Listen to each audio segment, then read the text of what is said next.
Hey guys, welcome to Best Movie Recap. Today I am going to explain a 2018 American action movie called Aquaman. Warning. Spoilers ahead, watch out and take care. The movie starts on a very stormy night in 1985. Thomas Curry, the lighthouse keeper, discovers an unconscious wounded woman on the shore. He saves her and brings her to his house. When she woke up, she was still in shock and directly attacked him. Then she saw a TV in the other room and smashed it with her trident, then lost consciousness. The next day, she woke up to find out that Thomas have already healed her wounds. After that, she saw a fish and eat it. At this moment, Thomas comes in and introduced himself to her, where she reveals that her name is Atlanna, the queen of Atlantis, and the two begin to like each other.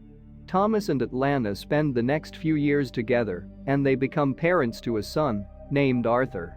Everything seems lovely until one day a team of Atlantean soldiers burst into Atlanna's home with the intention of taking her back under the order of King Orvax. Atlanna fights back and manages to beat all the soldiers down. Then she informs Thomas that she must return to Atlantis, otherwise the king will send more soldiers, but before leaving she gives him the trident to give it to Arthur when he grows up and promise him of coming back one day. Then she jumps back into the ocean. Few years later, we see Arthur as a child on a school field trip to the Boston Aquarium. He is seen talking to the fish, and two bullies start to taunt and mock him for it. A shark then starts banging on the glass, cracking it slightly and scaring everyone else. Arthur puts his hand on the glass, and suddenly the shark calms down. All the people there watch in astonishment as all the sea creatures gather right behind Arthur, and his eyes glow yellow. 20 years later, a team of pirates led by Jesse Kane and his son David takes over a Russian submarine. After subduing the men on board, the pirates discovered that something collided with them. It reveals to be Arthur, who is now an adult known by many as Aquaman. He pushed the submarine to the surface, then makes his way inside it and starts fighting the pirates and manages to beat them all. And at this moment David joins the battle and starts fighting Arthur, who gets the upper hand. Before finishing David, Jesse interferes and fires an RPG at Arthur. Jesse thought he killed him, but Arthur picks himself up, completely unscratched. Then he retaliates by piercing Jesse in the shoulder with a steel pipe. While leaving, Jesse tries to shoot Arthur, but he missed him and made a hole in the submarine, and the water started to seep in. He also gets pinned under a torpedo. David desperately tries to free his father and pleads for Arthur's help, but he refuses to save him, saying, "You both killed innocent people." David continues trying to free his father, who knows that his time is almost up, and pulls out a grenade before ordering David to get out and take his revenge by killing Arthur. David climbs out of the submarine as he hears his father set off the grenade.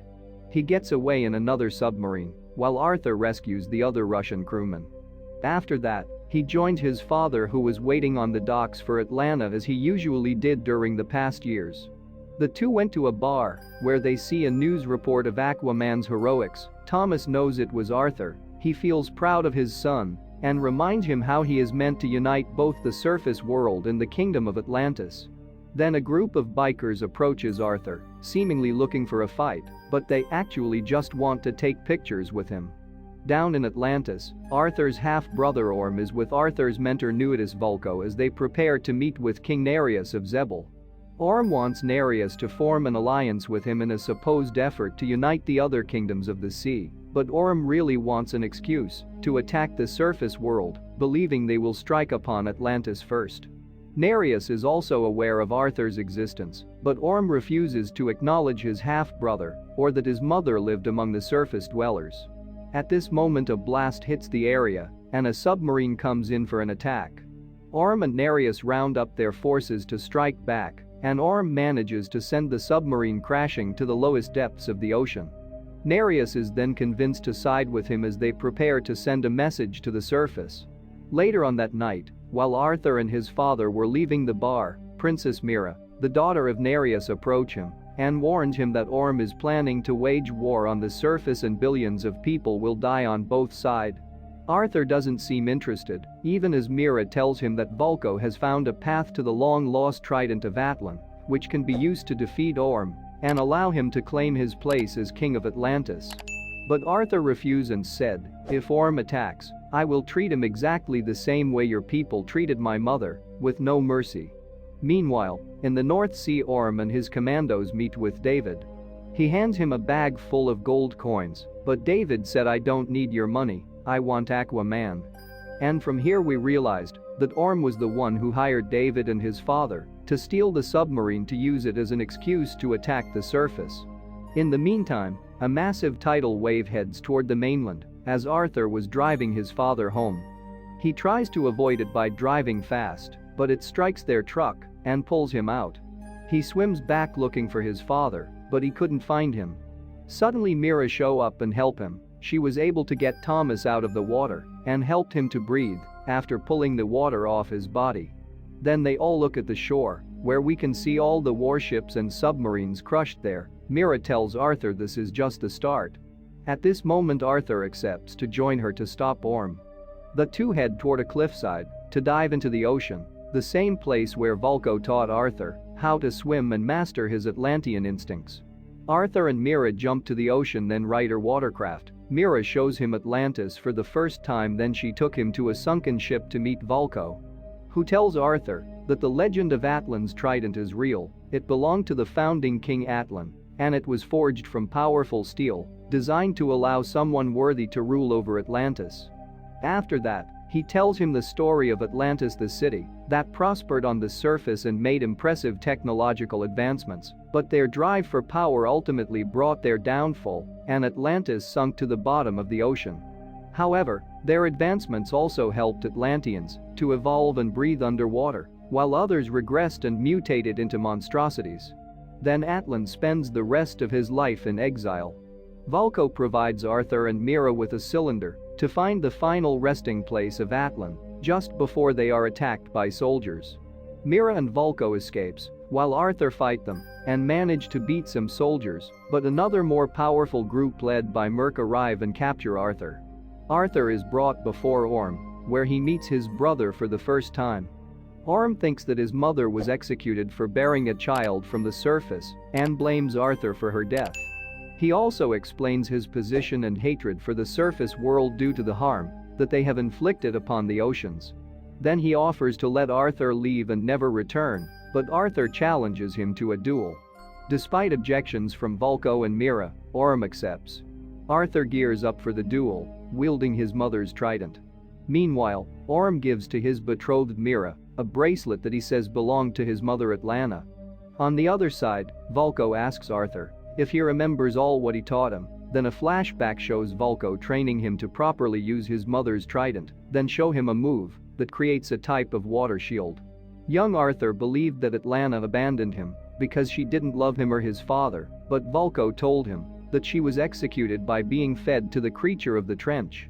In the present, Arthur heads to the Ring of Fire, where the duel starts in front of a crowd of people, most of whom have sided with Orm, and calls Arthur a traitor.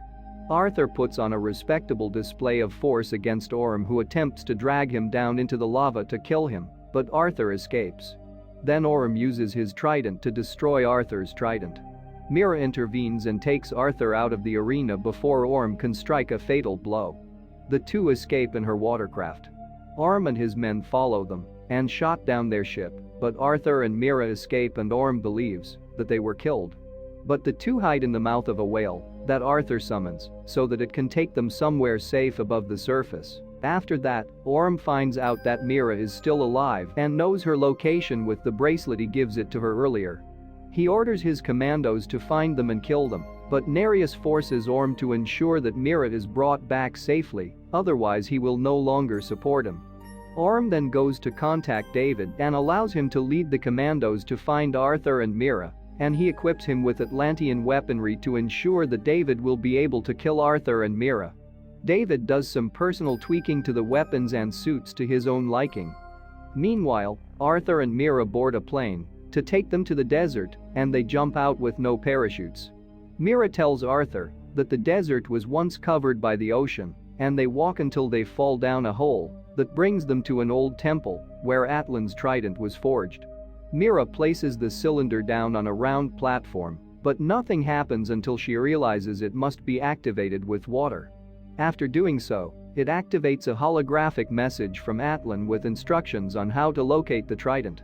Arthur then finds a bottle with a map inside that tells them their next stop is in Sicily, Italy.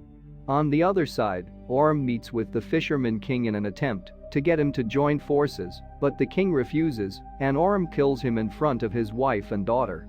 Then he orders them to prepare the army for war and wait for his orders.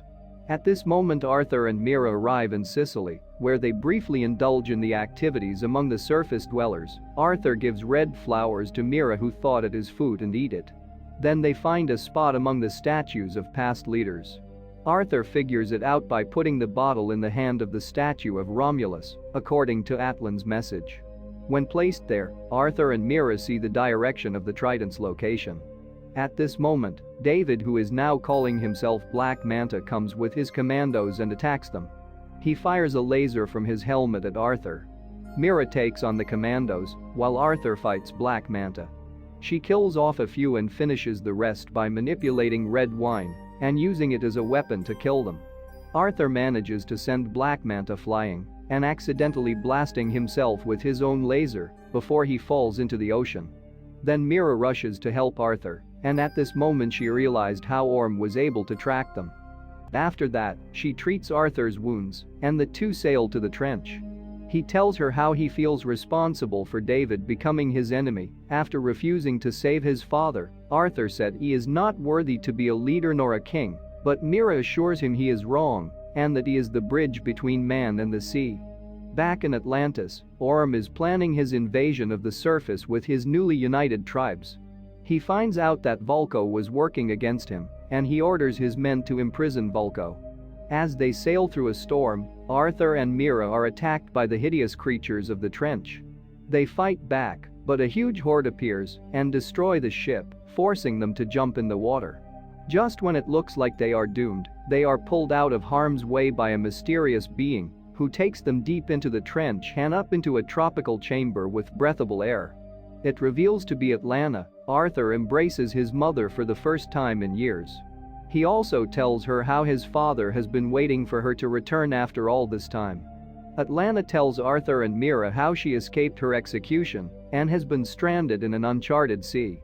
She points out to Arthur that the trident is located behind a nearby waterfall, and only the one true king may enter and come out with the trident. Arthur enters and sees the trident glowing on a dais. He suddenly comes face to face with the Carathan, a gigantic monster that guards the trident. Arthur tries to take the trident, but the Carathan hits him. Then he uses his powers to communicate with her, something that only Atlan was also able to do.